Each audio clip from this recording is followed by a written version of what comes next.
News, सच जरूरी है। नमस्कार, मैं कंचन एमएनएस न्यूज लाइव में आप सभी का स्वागत करती हूँ। आइए देखते हैं देश की दशा और दिशा। जी हाँ, हम चर्चा करने वाले हैं देश के हाल और समाचार पर। देखते हैं क्या चल रहा है इस समय देश में। क्या सेना को कमजोर कर देगी अग्निवीर योजना, और क्या समाज के लिए खतरा हो जाएंगे अग्निवीर? भारतीय सेना के तीनों अंगों थल सेना, वायुसेना और नौसेना में जवानों की भर्तियों के लिए जिस नई अग्निपथ योजना की घोषणा की गई है, उसके नियमों एवं शर्तों पर तरह तरह के प्रश्न चिन्ह लगाए जा रहे हैं। मैं यहाँ लंबी चौड़ी भूमिका बांधने के बजाय इन्हीं प्रश्नों पर आ रही हूँ और एक एक प्रश्न को व्यवहारिकता के पैमाने पर रखने की कोशिश करती हूँ। इसी प्रयास के क्रम में योजना के बारे में बड़ी बड़ी जानकारियां भी सामने आती जाएंगी। फिर से कह दूं कि मैं यहाँ हर एक संदेह के लिए दिए जा रहे तर्कों को आसपास के सामाजिक, आर्थिक, मनोवैज्ञानिक वातावरण की परिधि में रखकर देखने समझने की कोशिश करेंगे। हम सब जान रहे हैं कि रिटायर्ड सैन्य अफसरों का एक वर्ग अग्निपथ स्कीम में मीन बैग निकालना शुरू किया और युवा भड़क गए।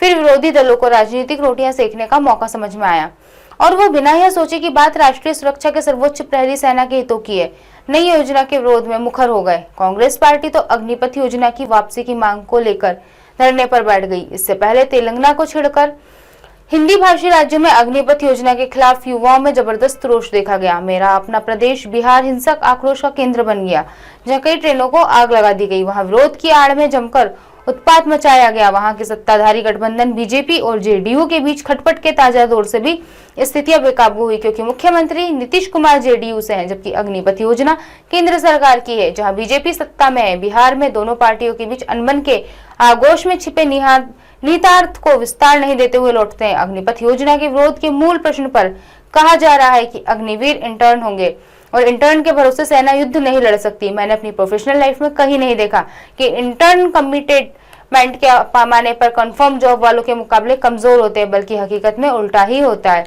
देखा दोस्तों किस तरह अग्निवीर मामला आज देश के लिए एक कमजोर इकाई बनते जा रहा है। कैसे अग्निवीर की वजह से, अग्निवीर मुद्दे की वजह से देश में हड़कंप मचा हुआ है, जहां तहां दंगे फसाद सारी चीजें एक के बाद एक हमारे सामने आती जा रही है। तो क्या यह अग्निवीर का जो मामला है वह सुझाव है या देश में हिंसा भड़काने का एक मामला था जिसे उठाया गया?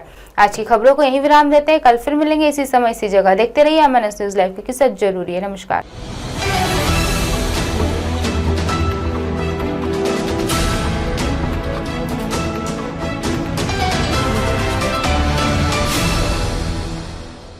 ये है एमएनएस न्यूज नेटवर्क और आप देख रहे हैं